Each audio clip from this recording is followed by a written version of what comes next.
I'm going to hit record. And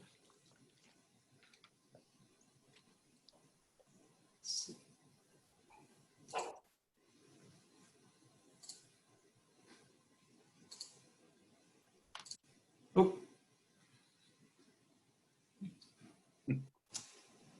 And Terry, the floor is yours. Okay, do you want to pull up my slides, Fred? I believe they're up. Okay. Do you see them? I don't, but do other people see them? No, I don't, Fred. Okay. One moment, please.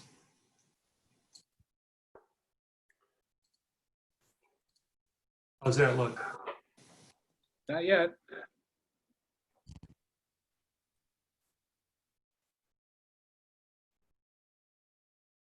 There we go.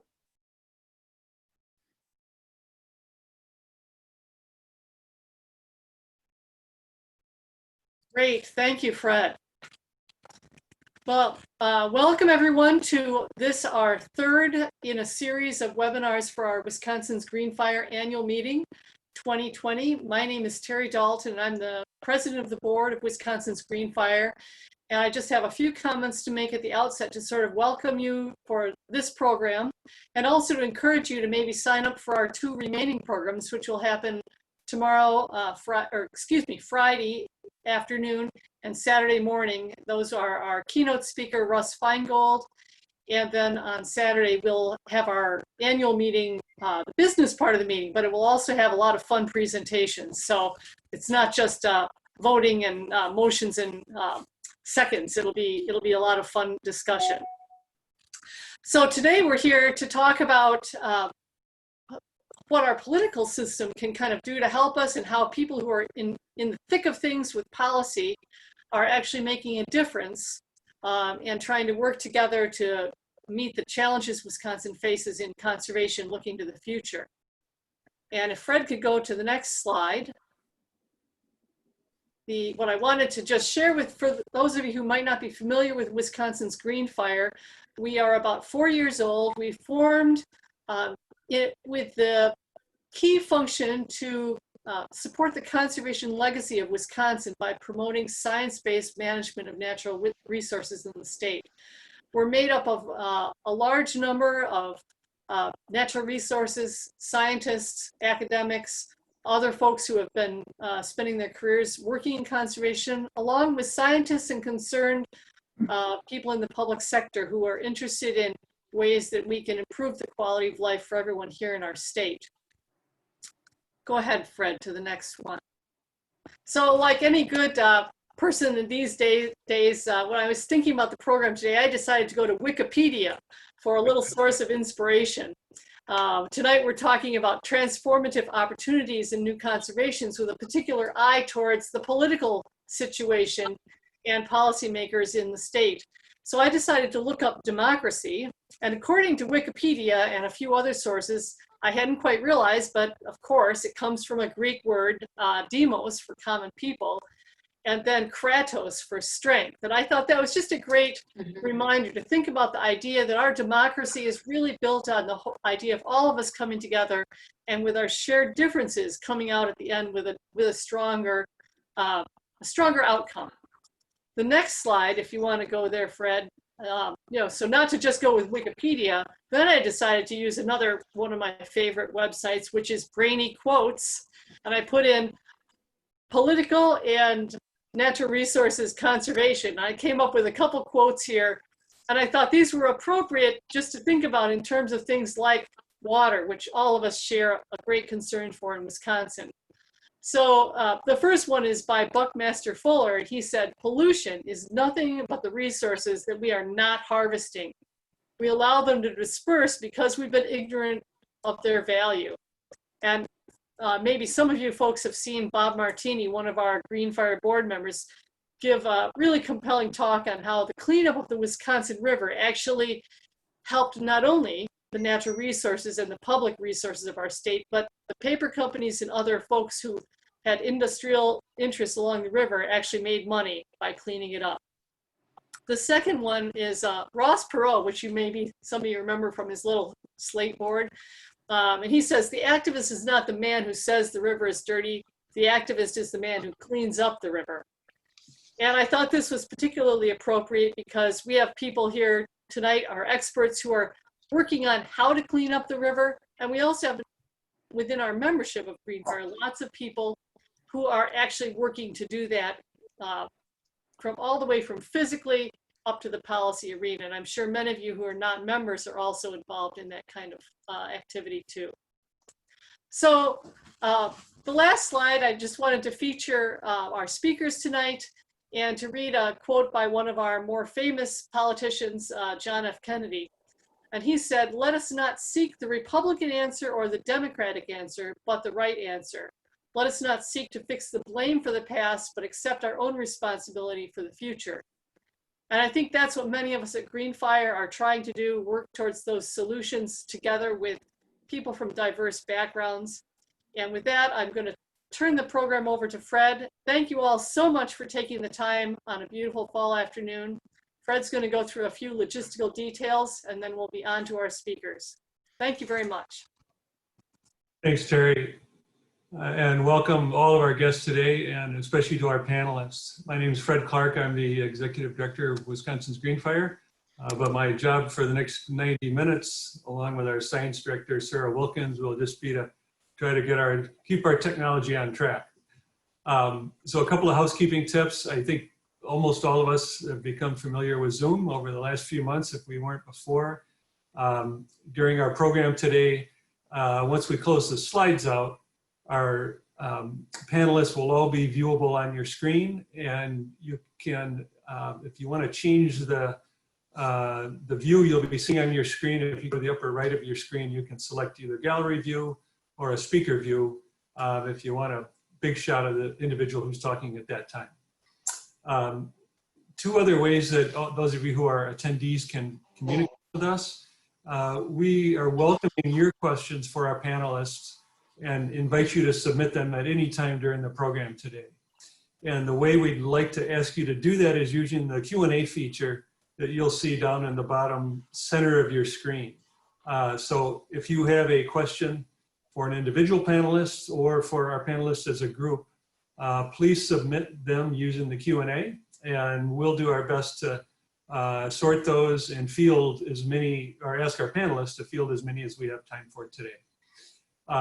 If you have comments, questions about technical issues, what we invite you to do is to chat with us. So please use the chat boxes as a way to let us know about audio problems, viewer problems, and that sort of thing. And we'll do our best to address those as we can. So really looking forward to a good discussion today. And with that, I will ask all of you to also consider, if you've enjoyed today's program, letting us know by either joining or supporting Wisconsin's Green Fire. This program, like all our programs in September, are available free of charge and open to the public. We are also being broadcast today by Wisconsin Eye, so all of this program is on the Wisconsin Eye feed right now and will be available and archived on their site in the future. But just as public broadcasting needs public support, we need your support to continue these programs, and we hope that you'll consider doing that. With that, for introductions for all of our panelists today who've been generous with their time and planning for this event, I'm going to turn the program over to our policy liaison for Wisconsin's Green Fire, Paul Heinen. Thanks, Fred. And let me just add my thanks to the panelists for sharing part of your evening tonight. I'm really looking forward to hearing your thoughts for 2021 and what predictions that you have. We're going to start the program. We're just going to go alphabetically. We're going to start the program with Todd Hayes, who's the Assistant Deputy Secretary at the Department of Natural Resources. Todd previously served as DNR Water Division Administrator from 2003 to 2010 and has worked in the environmental policy field for 35 years. Next, we'll hear from Senator Janet Buley. Senator Buley represents the 25th Senate District, which is the northwest corner of the state, and she's the Senate Minority Leader. Then Senator Rob Coles will speak. Senator Coles represents the 2nd Senate District. which is just east of the Bay of Green Bay. And he chairs the Senate Natural Resources and Energy Committee. Senator LaTonya Johnson will follow. Senator Johnson represents the 6th Senate District in Milwaukee. She's a member of the Joint Committee on Finance. And finally, we have Representative Joel Kitchens, who lives in Sturgeon Bay and represents the 1st Assembly District. Representative Kitchens chairs the Assembly Environment Committee. So with that, Todd, the mic is yours. Good afternoon. I'm going to start with a bit of a commercial. We are doing our best within the DNR and within the administration to drive home the point of how critically important it is at this time to wear a mask as we see the unfortunate spike in COVID numbers, to wash your hands, to be socially distant when you are outside, and to not congregate in large groups, and how critically important that is. Having said all that, I am at home in my own house, and because of that, and also due to the fact that obviously it's a little more difficult, particularly for folks with hearing challenges, to understand what people are saying, I'll now take my mask off, but felt that that was an important message to share and remind people of. With that, it's great to be here. I'm honored to be asked to speak to Green Fire, an organization made up of so many former DNR staff, other natural resource professionals who are continuing to do your part for our environment and our conservation heritage.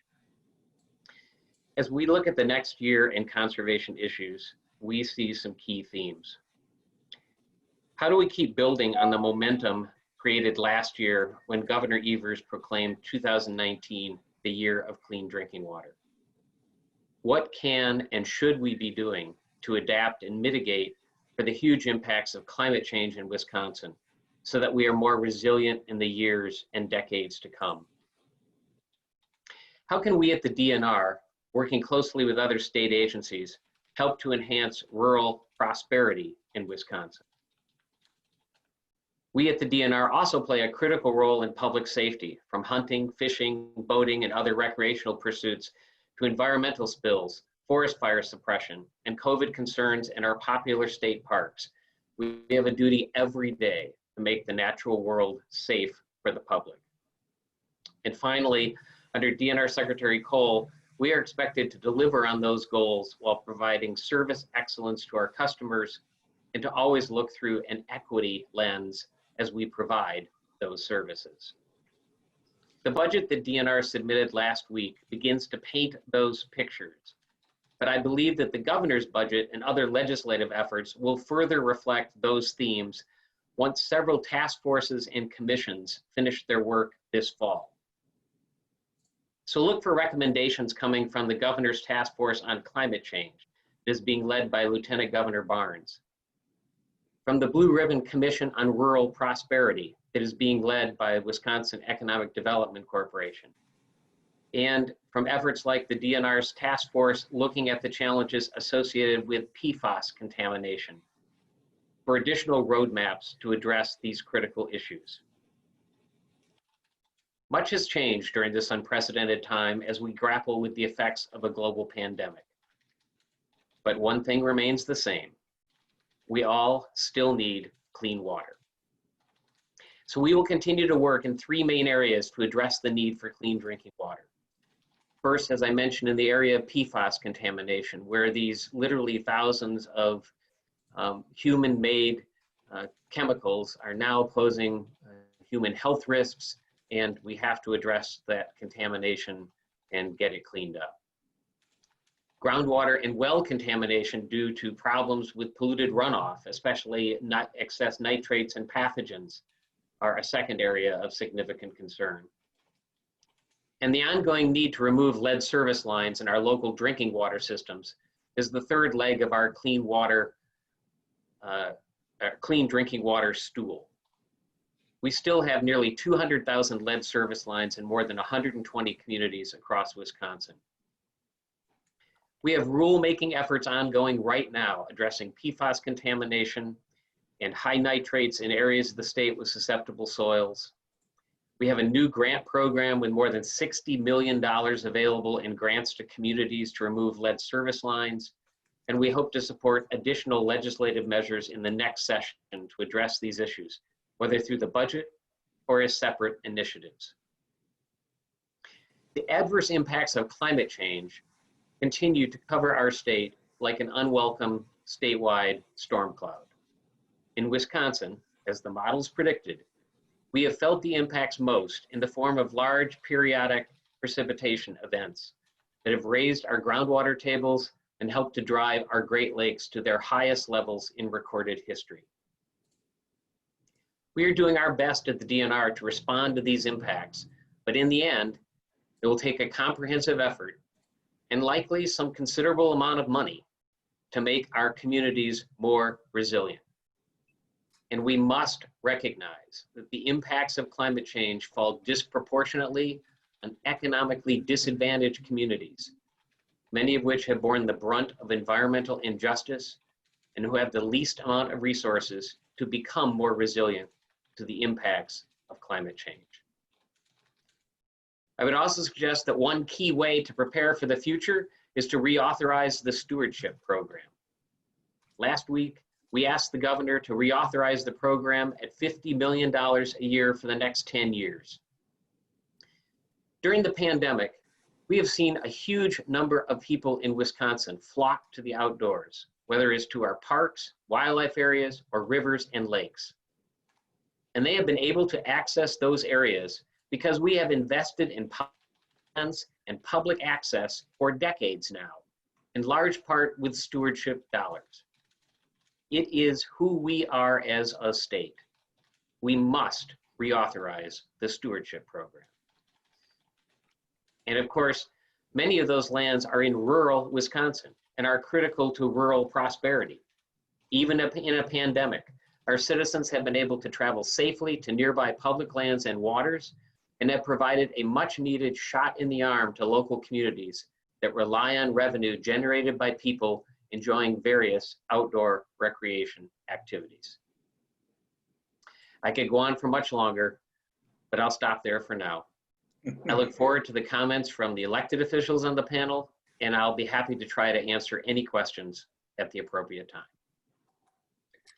Thanks, Todd. Yes, and we are going to have questions at the end, so I really appreciate you staying on and being able to answer.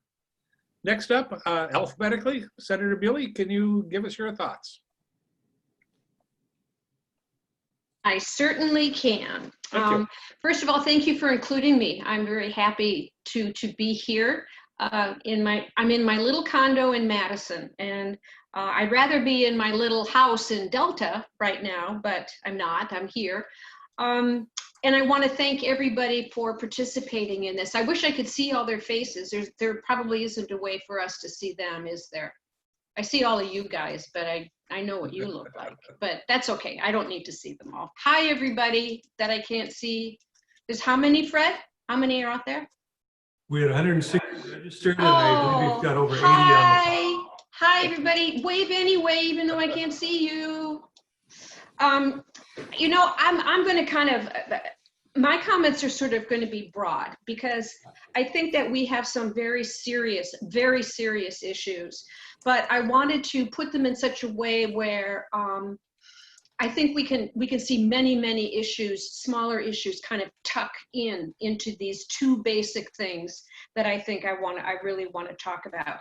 And I also want to say that I'm on the Great Lakes Legislative Council, and the GLLC meets 4 times a year, and its recommendations that I just participated on a phone call with, a lot of what they are doing in the next year and 2 years really dovetails with a lot of the things that I'm sure we're going to be talking today. And the more that we can stay in line with groups like the Binational Forum, the Great Lakes Legislative Council, those sorts of things that deal with the Great Lakes and with Canada, and also with the watershed organizations throughout the state, if we have a body of people that are concerned about natural resources and we all end up saying the same thing, I think, you know, it would have a lot more punch. Now, but the problem is if you do that, it sort of sounds like the other things aren't important. And of course they are, of course they are. But the things that I'm worried about, I mean, like really worried about: water quality, water, drinking water, water, and climate change. And those two come together in very, very serious ways for the entire state, but also, they also have a social justice component, because they are at their worst in communities that can't afford to do anything about them. If you just talk about water quality, again, and so does in climate change, we've got three basic ways to go after water quality. One is in our practice. How do we deal with water, with runoff? What are the techniques and the policies for how we treat water? Who's responsible for treating it? What's the policy behind water itself?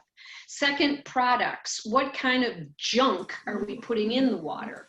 How does it get there? Who's responsible for getting it out?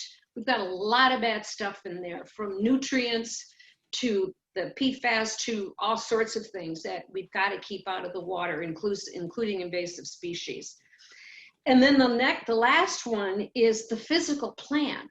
You know, the physical plant and the actual ground that the water runs over is in danger. We do not have water treatment facilities that are going to have the capacity to treat the water in a way that, according to the recommendations that we know should be met.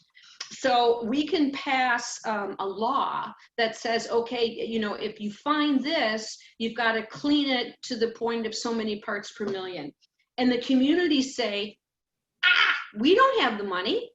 We didn't put it in there. We've got the plant, it's on a river, it's non-point source, and now you're putting it on me. And that is happening over and over and over again. Another thing that's happening is, as unfortunately businesses close, large businesses are very often one of the water plant's biggest customers. And once they go offline, there's nobody paying the bill. Nobody's paying the water bill. And we've got to figure that out, because we have antiquated infrastructure all over the state, and that includes lead pipes.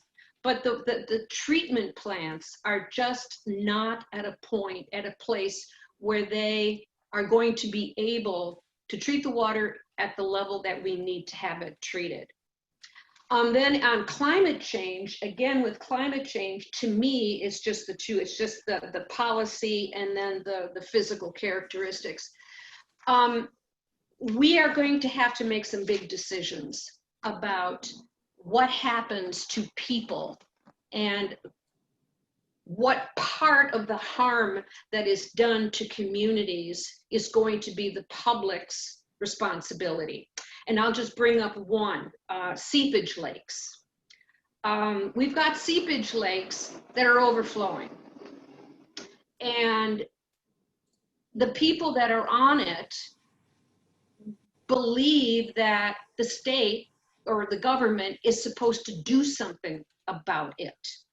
They say, well, I'm flooding. No, you're not. There wasn't a flood.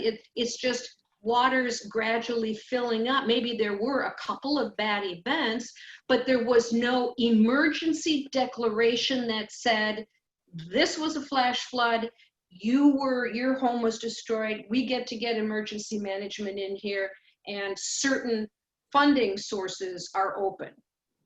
But if it's gradual because of climate change, and suddenly Pigeon Lake, which is my favorite, is taking out homes one by one.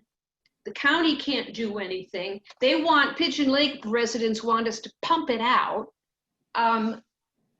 These are the kinds of decisions we're going to have to make, because we're not, as a government, we're not going to be able to pay for it all. So how do we tell people, you better move, or we ought to help you move, or what? I don't know. Or we have to stop building in some of these places. And I know that erosion is serious, fortunately, in that area of climate change. And we should go full tilt into wetland restoration. It's one of the most beautiful and simple ways that we can prevent major highways from being blown out like we saw in northern Wisconsin. If we had had some wetland restoration done, a lot of the areas that fed so much water into the streams and then into the smaller rivers and then into the other rivers, we wouldn't have had as much road damage and culvert blowouts as we do over and over again. So those are the things I am most concerned about. Water quality, and there's so many more effects of climate change. The one about lake levels and erosion, and you know, the Saxon Harbor was blown out in a storm.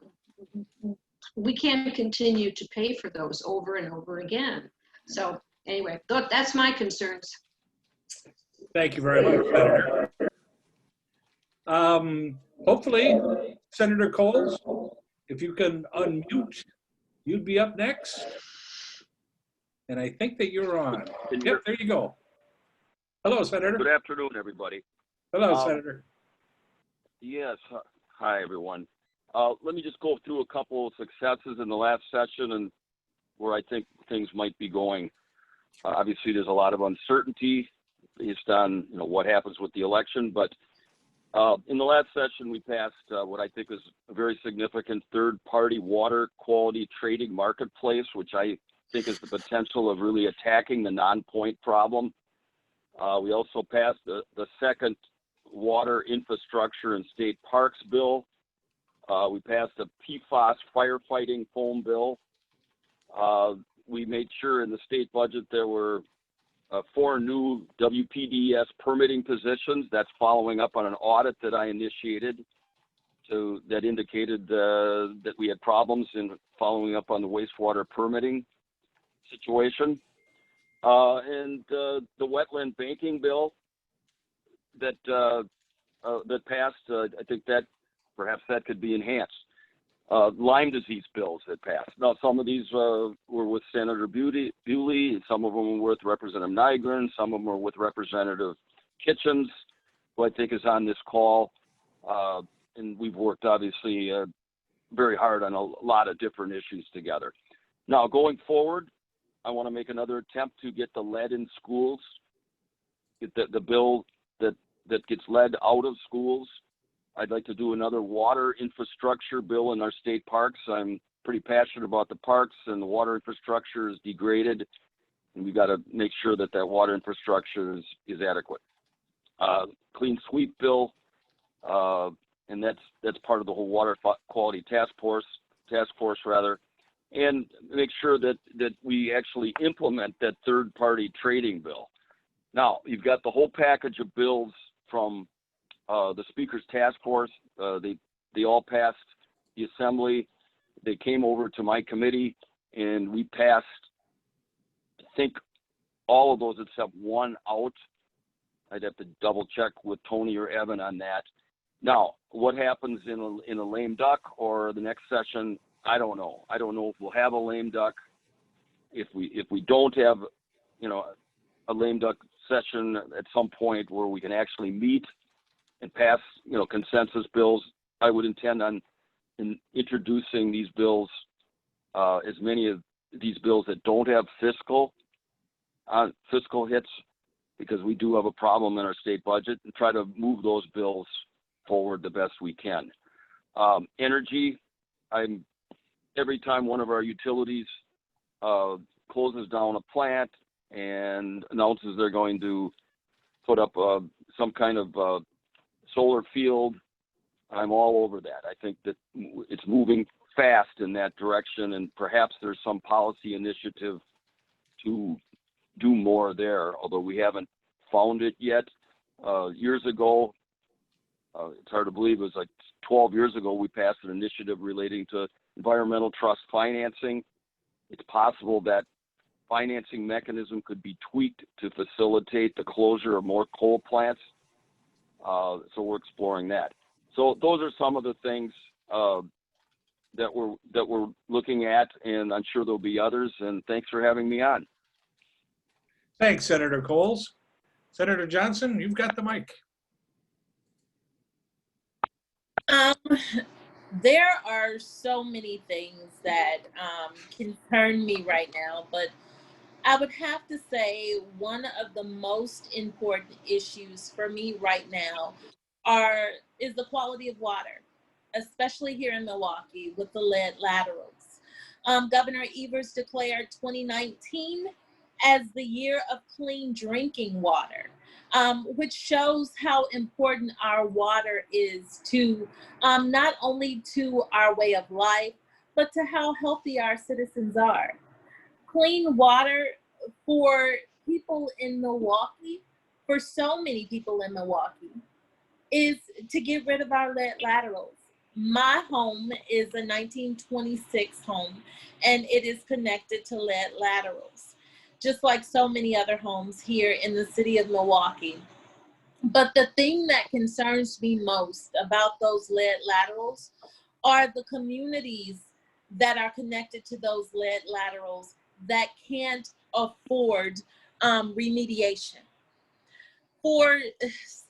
For example, I represent a zip code known as 53206, where the median resale value for homes in that zip code is $4,300.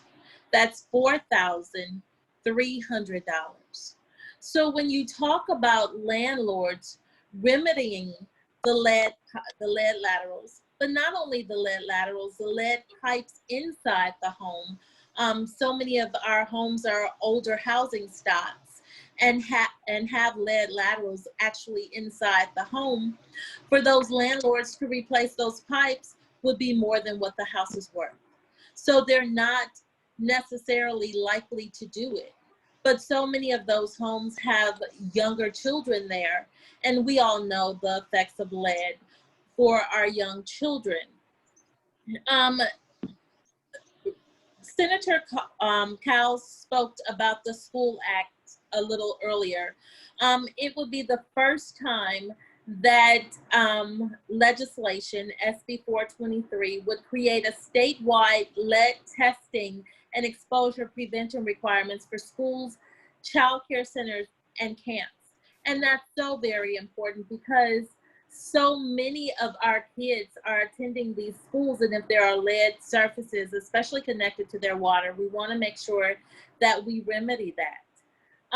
Also, the tax credit for lead abatement, which is SB 370, that was also a bill that I co-authored. That's extremely important because that gets to the heart of those homes that are in those hard-hit areas that would not financially benefit necessarily for replacing those lead laterals, especially for landlords. But what that tax credit lead abatement bill would do, it would create a non-refundable individual income tax and a corporate income and franchise tax for costs paid to eliminate lead hazards in dwellings or residential condominium units in this state.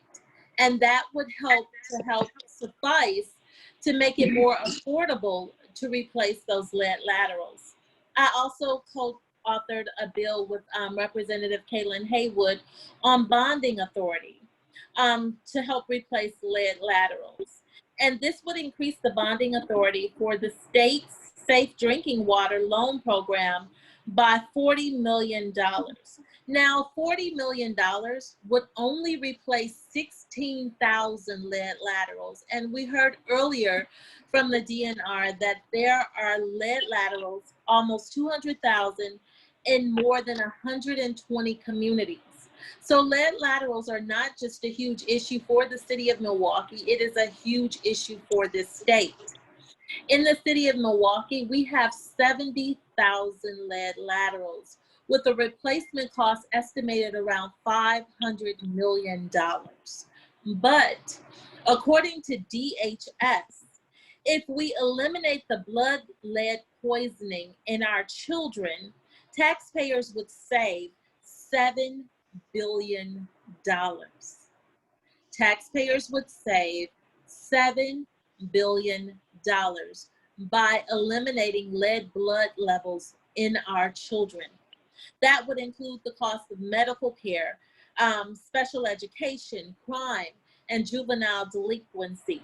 So we do know that there are benefits to making sure that everyone has clean drinking water. The question is, how do we get there to make sure that this is a priority that we're willing to make the investment in?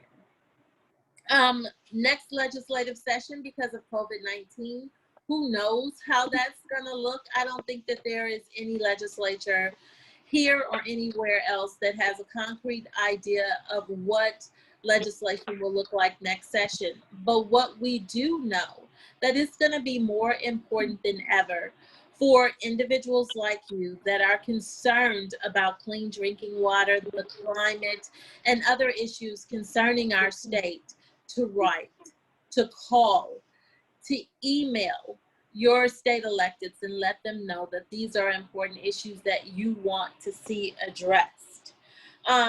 Climate change, of course, that's a huge concern. It's a huge concern for everyone. Every time there's just a hard torrential rain, I get so concerned about the overflows because I sit on the board for the Milwaukee Metropolitan Sewer District as well. I get concerned for those houses that we know are in floodplains and the losses there. So our job in the state legislature is to address these issues. Some of these issues have been addressed, but not nearly to the extent that we need to have them addressed. As long as we still have lead laterals out there, we have the possibility of families and children being exposed to lead poisoning, and we can't afford to have that happen. Thank you. Well, thank you very much. Representative Kitchens. Yeah, good afternoon. Joining you from wonderful Door County. I truly appreciate Green Fire and their efforts and this webinar today in bringing people together and taking a nonpartisan approach to environmental issues, because way too many times it becomes extremely partisan and it's not productive and we don't accomplish things. There were some really great quotes in the introduction here. One of my favorite quotes is from Harry Truman that says, "It's amazing what you can accomplish if you don't care who gets the credit." Unfortunately, in Madison, too often who gets the credit becomes much more important than what gets done. So it's really a challenge. But my philosophy, and I guess first off I should say that I represent Kewaunee County, which has become sort of the poster child, I guess, for contaminated drinking water. I think that people are realizing more and more now that Kewaunee County is not an isolated incident, and I think actually I don't believe that Kewaunee County has the worst drinking water by any means in the state. I think when the well samples came back last summer from the southern part of the state, they were actually worse than Kewaunee County's. So it's not an isolated thing. But my philosophy in dealing with the drinking water problems that we have here, and it does take up a huge amount of my time in the assembly, has been to bring all the sides together. The farmers have to be part of the solution to this. And we've had some really good success. I think when we rewrote the rules for NR 151, which deals with manure management, and we wrote it so that it was specific to Northeast Wisconsin. It's what people up here had wanted for a long time, because we do have very fragile geology up here, and we wanted separate rules. And that was an administrative rule process. It wasn't a legislative process. But the trick to that was that we brought in all the sides, and in the end, what came out of that and the changes that were made were endorsed by all of the conservation groups, as well as all the agricultural groups. And that's what I strive for in everything I do. If we can get that kind of buy-in, then we're going to have some success, because we can't just regulate our way out of this if we don't have buy-in. It's sort of like the speed limit. the speed limit's 55. But most drivers have the attitude, well, I can probably get away with 65, If farmers have that attitude towards these regulations, we're never going to make progress. But if they buy in and they understand the reason for it, then that's where we have success. And we're seeing that up here. We were able to do the same thing sort of when we got the total maximum daily load study funded for the tributaries into Lake Michigan in northern Wisconsin. And that was something that initially a lot of the agriculture community was skeptical about. They were afraid, oh my God, they're going to come back with these findings and it's going to make it really difficult for me to farm. But in the end, when we talked to them and they became educated on it, they endorsed those as well. Another example would be, and Senator Coles mentioned the pollutant trading clearinghouse bill that we passed into law last session, and he and I wrote that together, and it's a first of its kind in the country, and I think it has great potential. And it will tie in with this TMDL study as we have the results come back from that, and we can pinpoint the sources of the pollutants going into the rivers. Then we have this clearinghouse that will enable these point sources to bargain with the farmers and work on that. So I think we have tremendous potential. But that's my goal. We have to bring people together on these things. We can't just do it surely by regulation. Going into this next session, yeah, it was disappointing the way the session ended, obviously with the pandemic and the Senate not coming back in, because we had passed a lot of, I think, important bills in the Assembly that came out of the Clean Water Task Force and some other bills as well. So I think our first job is going to be to go back and get those things passed into law. And some of them have a fiscal note on them, and those will be a little more difficult because we know that the budget's going to be more challenging. But not all of them do, or they don't have a great fiscal impact. One of the bills I authored was a ban on coal tar sealants on driveways and parking lots. I think that will those are a carcinogen, and I think the technology is there now that we can replace those with much safer products. And I would love to see that one get passed by the Senate, whether it's in the lame duck or we have to bring it back again next time. There was a nitrate pilot program that I authored in that package of bills too, that has a fiscal on it, but that'd be great. These producer-led watershed programs, there was funding for those in there, and that goes back to that idea of working together with the farmers. Because I know in my area, we've seen tremendous success by those groups, and we can give them grants to incentivize them to put in cover crops or buffer strips along these streams. We get a huge payback on that. So I hope that we can do that, as well as further funding for our county conservationists, because those are the people that work together with the farmers, and hopefully they have a good relationship where they can help them develop conservation practices, again, to get us where we want to go. So those are going to be that's going to be a lot of my priority, I guess, going into this next session, is going to be to go back and look at those water quality bills and push those across the finish line. Secretary Ames mentioned the Knowles-Nelson program, and I've been a strong advocate of that. In my area, we see tremendous benefit from how those dollars have been used to preserve private lands, and it plays into tourism, and it's part of what makes Door County such a popular destination and just a great place to live. So I hope that we can give it a long-term extension, in this next budget.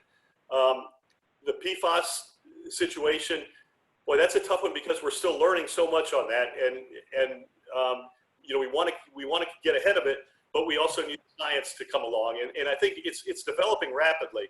One of the real challenges with the PFAS situation, though, is right now, it's sort of like the wells in Kewaunee County that people say, oh, that's just Kewaunee County. And people look at PFAS and say, oh, that's just Marinette. It's not. It's everywhere. And when the rest of our representatives and senators realize that wow, this affects my district as well, it's going to be a lot easier to get things done on it. That's, in the legislative process, that's a real challenge when there's a situation like that where people view it as only being specific to your area. It becomes very difficult. It's easy for lobbyists to go in there and twist a few arms and get some opposition. So that's going to be one of the things that we are working on next time. And of course, there are going to be other emerging pollutants that we'll find out about into the future that we don't even know about right now, that we'll have to deal with as they come forward. So we'll obviously always be watching for that. So I will leave it at that. And again, thanks to Green Fire for doing this. You're welcome. Thank you all. I'm going to turn it over to Fred soon, but this is amazing. You're almost to the minute where we thought we would be. So thank you all for your comments. Great comments. And here's our Executive Director, Fred Clark.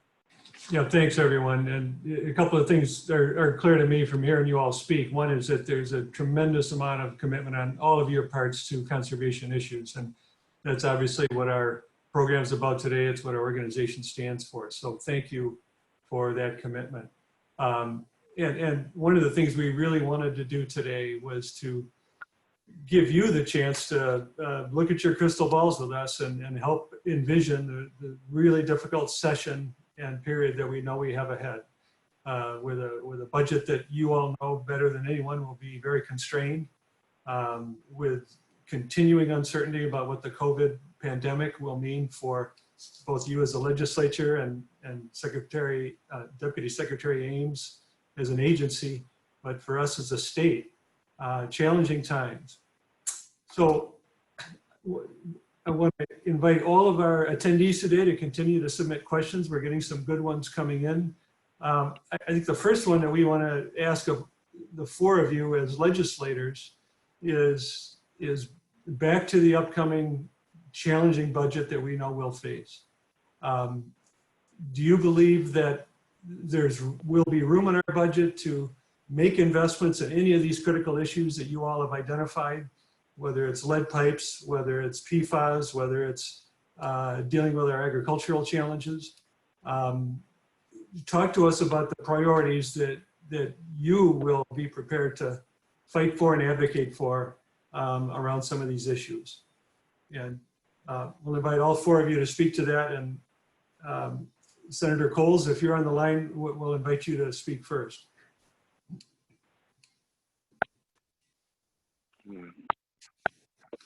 Am I in? You're in. Okay. Well, I sort of touched on it. I think anything with a GPR hit is very problematic. So to the extent that we can pass things with segregated funds that may not be violated yet, I think we've got a decent chance to expand certain things. You know, I want to make sure that we've got an adequate staff to follow up on wastewater permits. I've been pushing on that now for 2 or 3 years.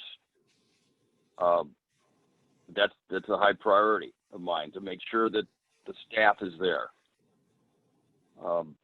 But you know, when you talk about big bonding programs that are paid for with GPR, I think it's becoming problematic. So exactly which ones am I going to, you know, fight for at the very end? I mean, I can say for sure the wastewater permitting situation, but some of the other things we're going to have to wait and see on the lay of the land. You know, who's elected, who's not, what allies can we generate, and what flexibility within the context of the budget. Thank you, Senator. Senator Buley.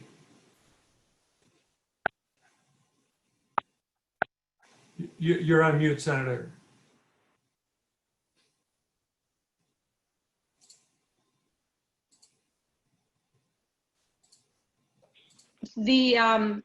Rob was right. You know, general purpose revenue, the money that comes into the state from taxes that gets general purpose, it's what runs the state. It's going to be tight. All of the different departments are undergoing and have responded to the cut to the revenue that did not come in the current budget, and have already made cuts to the current year right now. What is going to how much are they going to spend from now until the end of this fiscal year? They're pulling that back right now. So there's going to be cuts. So what is the baseline? Are we, when they go in and start the new budget, are they going to work on the old baseline, or are we going to have to assume? I think they're going to start with the old baseline. But there's not going to be any wiggle room. There's going to be, unless we can find something that we're not going to do and do something else. But SEG is different. SEG is the segregated money that comes in for a very specific reason. Gasoline tax is a classic SEG, and it gets distributed to certain things.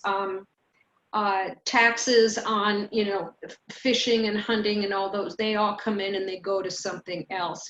In a lot of cases, SEG is distributed by law to certain places. Now, we do have a bit of a problem in introducing new fees or a new tax or a sales tax, because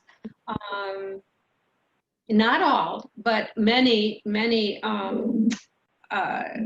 Republicans have signed a pledge that they will raise no taxes. And some interpret that to mean no fees, no county tax, no sales tax, nothing. We will raise, and I mean, some seriously take that. Others are a little more like, well, a fee, we can charge a fee if it costs money. But if you look at the interpretation of that, say, for example, on the county level, counties are frozen, so they cannot charge a fee for something they're currently doing.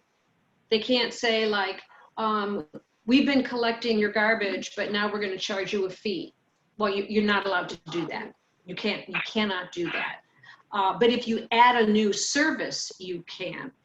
Some people take that opinion to the state budget. If you're already doing it, you can't charge a fee for it. So it's a tough place. We are in a, and I think that I do not want to place blame. I just want to describe. Very, very significant tax cuts went to corporations and to very, very, very high earners in our state. And that hurts. That hurts a lot.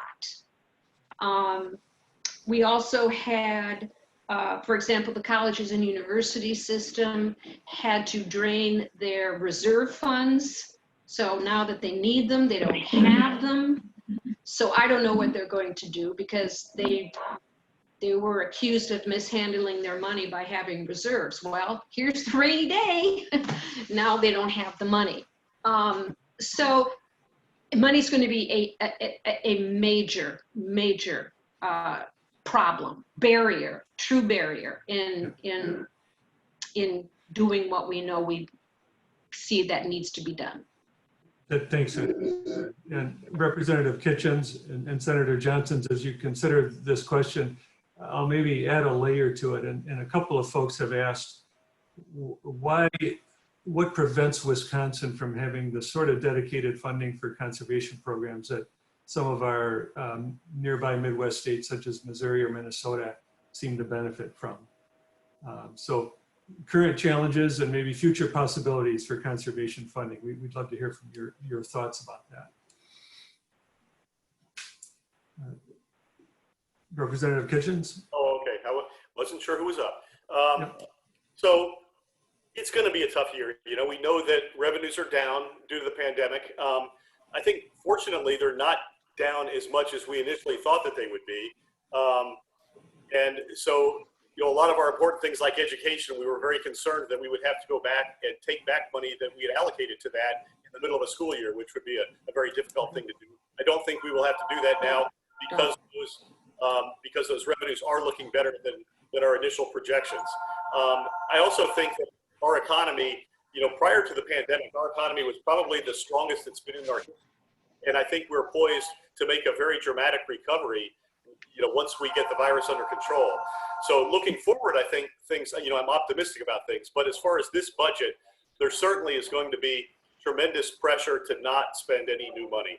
So it is going to be tough. And I mentioned some of those priorities in my opening statement on what I will be looking to do. Again, I think things like the coal tar sealant, that doesn't cost us anything. We could hopefully do that. Some of the things that do spend money that I will prioritize and fight for the little bit of maybe wiggle room that we had. And I mentioned some of these, increased funding for the county conservationists and increased funding for those producer-led watershed programs. I think those, for the amount of money spent, we get, a tremendous benefit from that. So those will be the things that I think the main ones that I will be, looking at fighting for. I think Knowles Nelson You know, we've got a lot of allies of that on both sides of the aisle, but we've also been trying to get it where we have tried to get away from as much bonding and do some of it through GPR. Well, now that's going to be much more difficult because we have a lot of people that are, you know, very opposed to increasing that bonding for that. So that'll be a battle, but that's one that I will certainly be fighting for. So I guess I'll leave it at that. Thank you, Representative Kitchens. Senator Johnson. I had hoped that 2021 was going to be the year that we could have addressed these issues, especially the issues surrounding water, in a more meaningful way.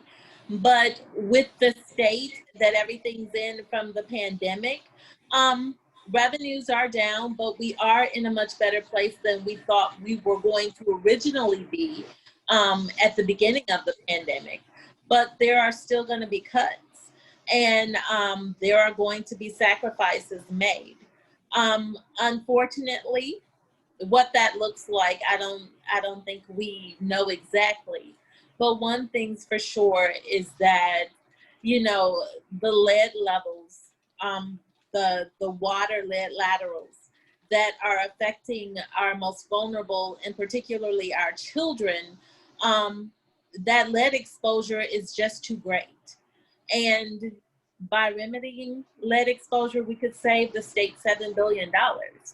But with that being said, will that be a priority this legislative session? The reality is, I don't know.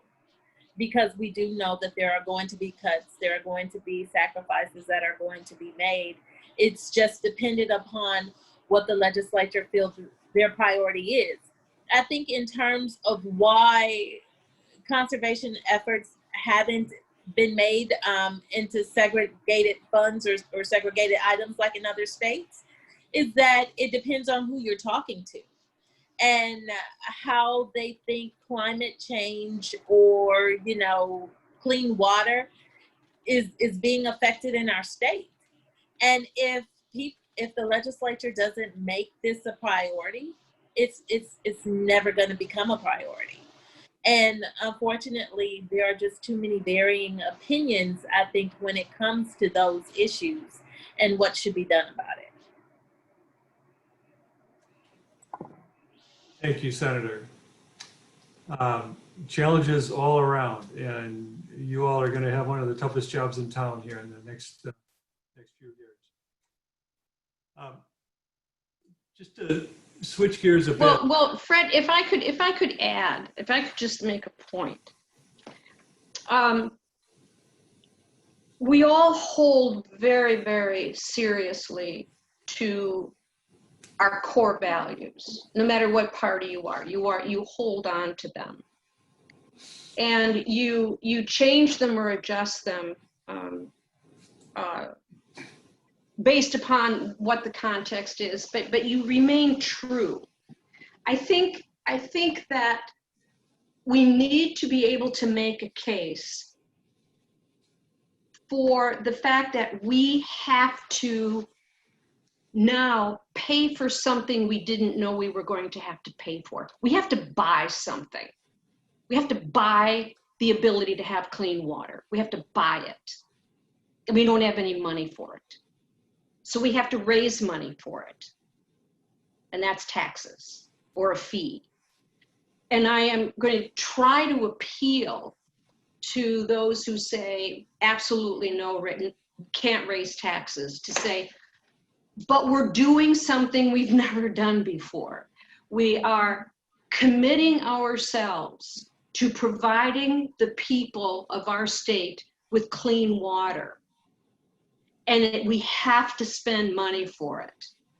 And so we're literally buying something. You can call it whatever you want. If you don't want to say it's a tax, fine. Call it Mickey Mouse for all I care.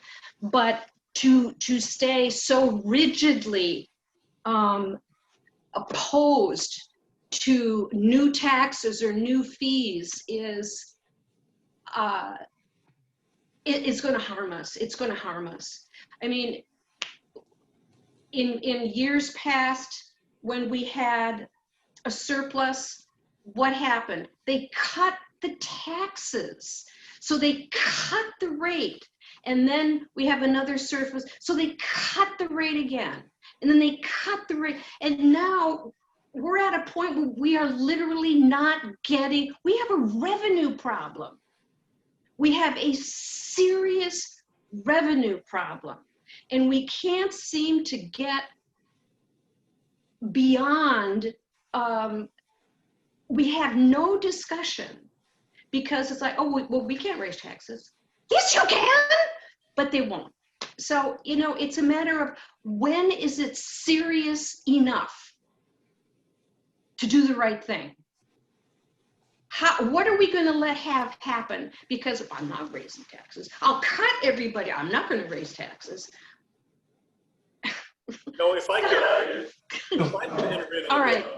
I don't think that you guys really want to have a discussion of tax policy. I don't really think that's the purpose of this, but I have to give a very short counterpoint to that, that the reason that our economy has done so well is we have gone from having one of the worst business climates in the state to having a very good business climate. So the idea that we can just raise taxes and there's no downside to that is not accurate. So we do have to find that balance. I'm not one of these that says we can never raise any taxes, but we have to be extremely careful how we do that because it often has the opposite effect of what we want as far as revenue. Well, I know we have a great economy, but that great economy. And not argue about tax. No, but I'm going to because I'm tired of it. We're never gonna. A good economy is not keeping the water clean. A good economy is not getting the lead and damaging children's lives. Oh, yay, it's a good economy. Not for the kids in Milwaukee. Why isn't that good economy helping the kids in Milwaukee? Okay, I'm done. I'm sorry. I apologize. And I'll resist the temptation to get the last word in because I think they should get back to what they want to talk about. Okay, Senator and Representative, thank you. You know, we understand there's not full agreement in the Capitol. I think if I could say one thing that everyone in this call hopes for is that there's the ability to address the challenges we're facing today that are unprecedented with perhaps a renewed spirit of cooperation. And the fact that you're all here on this session with us today is a sign that that's possible, and we appreciate it. I'll say one thing on behalf of our organization is that we take these issues extremely seriously. Our members live and work with these issues every day, and they did through most of their careers. And I don't think there's any question that the financing and the funding part of this equation is absolutely essential to making progress. In addition to other areas where perhaps you all can make a difference without fiscal appropriations. But I want to pivot and ask Deputy Assistant Secretary Ames to speak to conservation functions that have been reflected in the budget that the department just sent up to the administration, and talk to us from your standpoint about the areas you feel are most essential to protect, or where we need more resources in order to have any chance of being effective. I think I may need to, there you go. Yep, I had on mute there. Can you hear me? Yep. Good. Yeah, well, it's, as others have noted, I mean, the budget that we submitted last week is an austere one, certainly, and far different from what we were in the very beginning stages of contemplating in February of this year, which seems like a millennia ago, I know, to pretty much all of us. So we basically, in a lot of these areas, tried to submit basically a cost to continue budget. So it is a 0.3% increase over the current budget year. It includes a little bit of additional money in some key areas. There's the Stewardship Reauthorization is certainly the big ticket item. We requested $25 million in additional bonding authority to remove contaminated sediments in Lake Michigan, Lake Superior, and their tributaries. One of the key reasons why we're pushing that forward still is that the contamination is not going away, and the longer you wait, the more expensive it gets. And that 25 million would leverage as much as $117 million from federal agency programs to address some of those contamination challenges. We requested $6.5 million in additional bonding authority for small scale and large scale targeted runoff management projects, and ongoing environmental sub-funding for non-point source contracts. We proposed a modest increase, again, because of the challenges with the budget. And the department requested an additional $4 million in bonding authority for the urban non-point municipal flood control grant programs. So those are some of the highlights of a very austere budget. We're also, though, trying to be as creative as possible with opportunities as they arise. So that the money for lead service line replacements that I mentioned in my opening comments comes from the federal government through the state revolving loan program. We were able to shift money over from the clean water loan program to the drinking water loan program at a one-time opportunity that EPA allowed us to do that generated that $63 million. As the senator noted earlier, that is certainly not going to address all of the challenges we've got out there, but it certainly is an important step in the right direction at a time when trying to get some additional funding in the state budget may be extremely challenging. One other thing I would just mention in terms of kind of key areas that we've been touching on here that I think it's really important for all of us to think about, and that is, what are we going to do about private wells? And the reason I mention that is, we talk about something like lead service lines, or we talk about things like wastewater infrastructure or plumbing in large cities. There is a role for the federal government to step in and provide some funding to assist with that. But the challenge with private drinking water wells is there are basically no state or federal laws that apply to private drinking water wells. The Safe Drinking Water Act doesn't apply. There are rules and regulations relative regarding what you have to do to put in a private well, but after that, you're on your own. So if you don't test your well, nobody else is going to do it, and you may well be poisoning yourself. On top of that, it's an added challenge in Wisconsin because we have so many households that get their water from private wells. Nationally, about 11% of the households in America get their drinking water from a private well. In Wisconsin, that number is 32%. So fully 1/3 of our households get their water from private drinking water wells that are basically unregulated. So, and as a result, don't have funding to deal with it when you've got contamination challenges. So I think that is one particular place where, again, we're doing some work relative to rulemaking, et cetera, but there's a broader and a infrastructure issue we're going to have to tackle in that particular area of the drinking water landscape, if you will, in the state of Wisconsin. Thank you, Todd. Let's dive back to an issue that, as Representative Kitchens and others identified, does have broad support, and that's the Knowles Nelson Stewardship Program.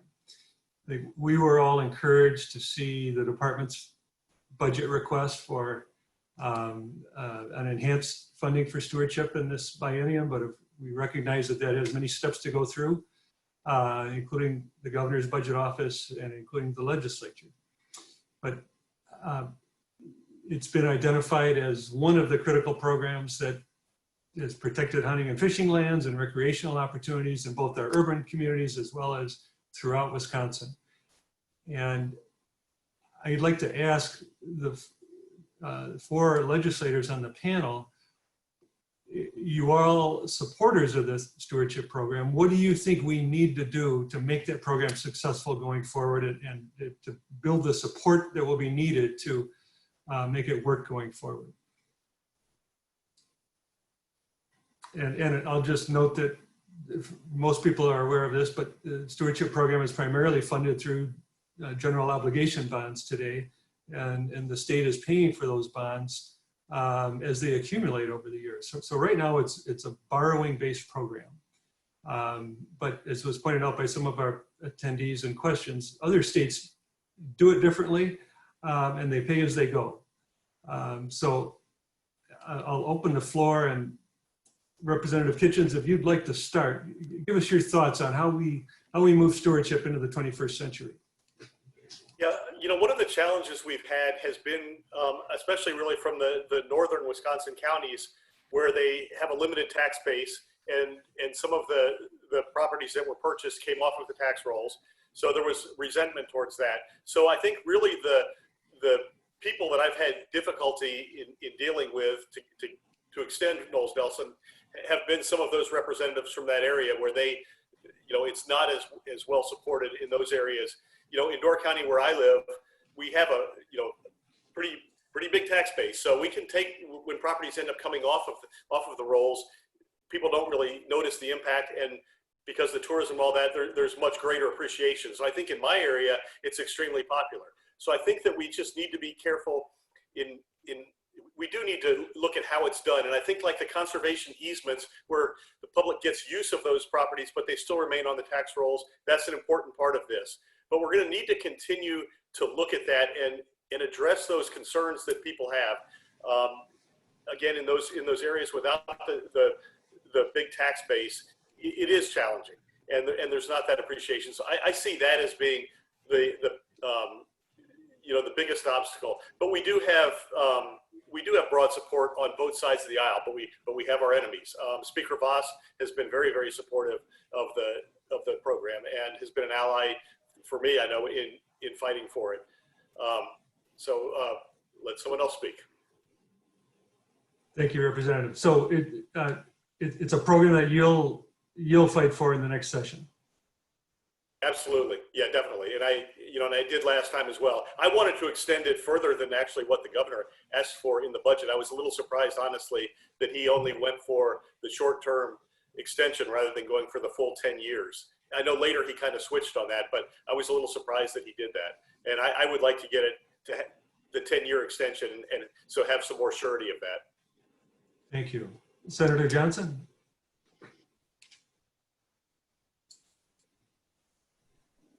Sorry, I was muted. I think that there's broad support for the program because it's a really good program. I think maybe the governor was probably a little reluctant about extending it to the 10 years because we saw a lot of things that the governor supported in the budget be taken out.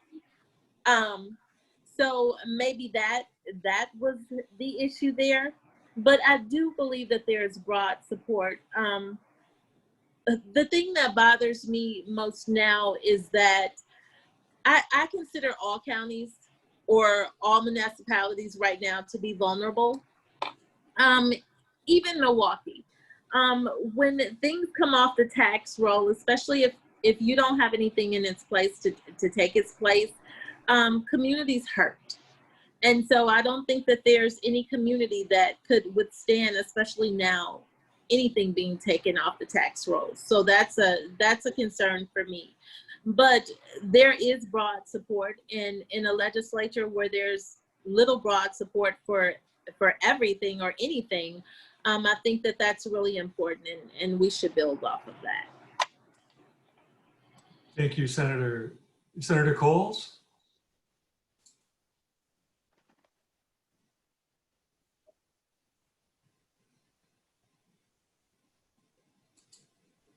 I know Senator Coles is on the road today. So.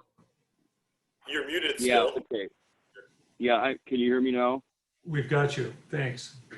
Okay. Well, I think there's got to be a focus.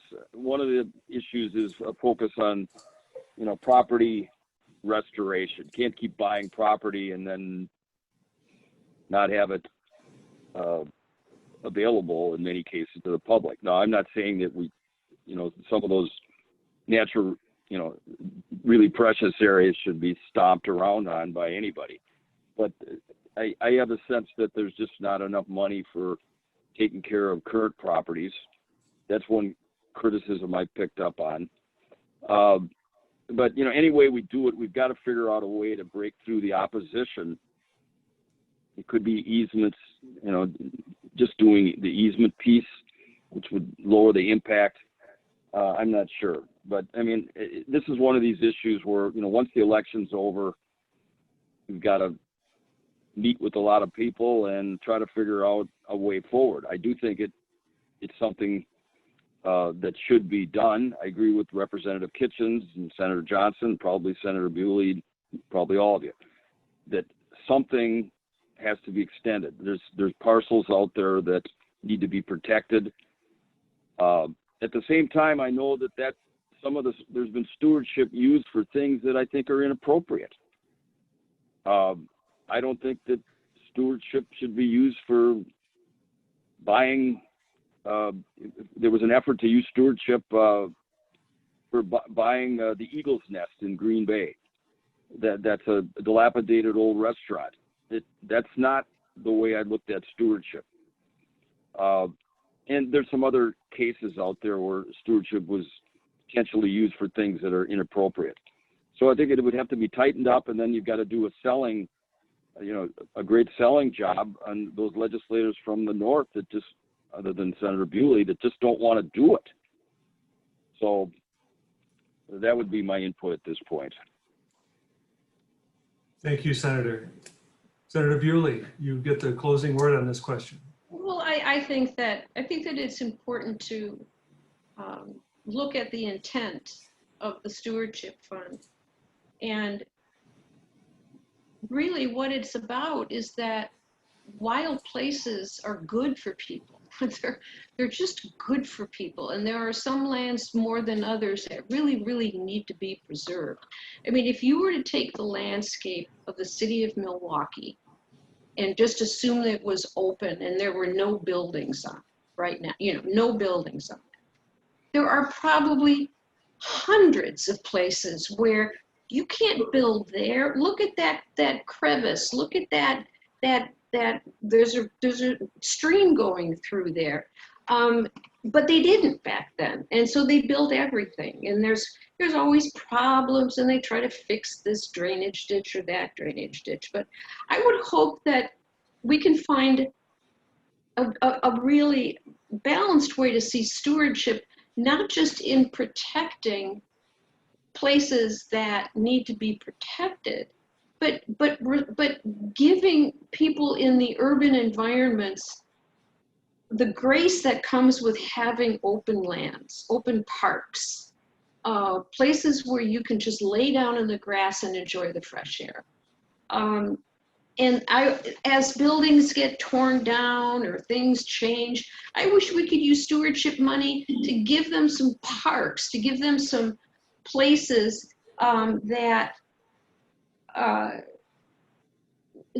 where it wouldn't have the impact on the tax base quite as much as it does in the north. The lands in the north, probably most of the problem with is that I don't think, I look at every single stewardship piece, and they're very careful. They really have a purpose. You can say, well, that links that with that, and it's great.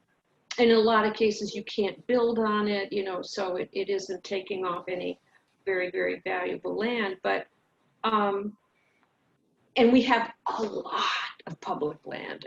Public land that was set aside to be public, state forest, national park, tribal lands. There's a lot of land that can't be taxed, and it's what we live with. That's why we have shared revenue. That's what it's for. But I would love to see stewardship go into communities that just need the open land. And I think if we started to look that way, it would be a great gift to many neighborhoods. And you don't even have to put it, just have it be open land where you can walk, and maybe some of them could be retention ponds or something. Just smart things to do with vacant land. Sometimes vacant is the best thing you can do for a lot in the city. Thank you. And you know, I'll just add to that, that in conversations our organization's had with many of our partners, one of the themes that emerges is thinking about how stewardship can address some of the more urgent priorities that we're facing now, such as storing floodwater, as you referred to, or being targeted toward areas where it can really make a difference in water quality improvement, where we have conservation. And so, and I know that Todd Ames has spent a lot of time with his staff thinking about that. And Todd, I want to ask you to address your thoughts about the future of stewardship. Yeah, thanks. I long been a supporter of this program, and glad to see that we were able to get it in our budget. But you know, now that the governor's got to do what he's got to do, and then obviously the legislature's got to tackle this, and I'll leave it to the legislators to figure out, you know, financing mechanisms, those sorts of things. But I mean, the one thought I wanted to offer is that I think we should be really thinking carefully about how we talk about the stewardship program and what the stewardship program can do. Because I think, first off, there's not enough people in the state that know what it is. To the extent that they do know or think they know what it is, oftentimes you hear, oh yeah, that's that program where you take money and you buy land, you just set it aside and nobody gets to touch it. and you know, it's so much bigger than that. And I think we can I think you can make a case that stewardship is about public safety. Stewardship is about water quality. Stewardship is about quality of life. Stewardship is about source water protection. And ultimately, stewardship is about not only an environmental driver, but an economic driver for the state. So that, again, if you look at what has happened, this is just a microcosm example of that. During this last 7 months, there's basically 2 places in the state of Wisconsin where you felt like you could be and be safe. One was in your house, and the other was outdoors. And in many of those outdoor places, you were able to go to them because we had public access and we had public lands. And that, people were able to go there, not only recreate, but spend money. The numbers are off the charts in this year.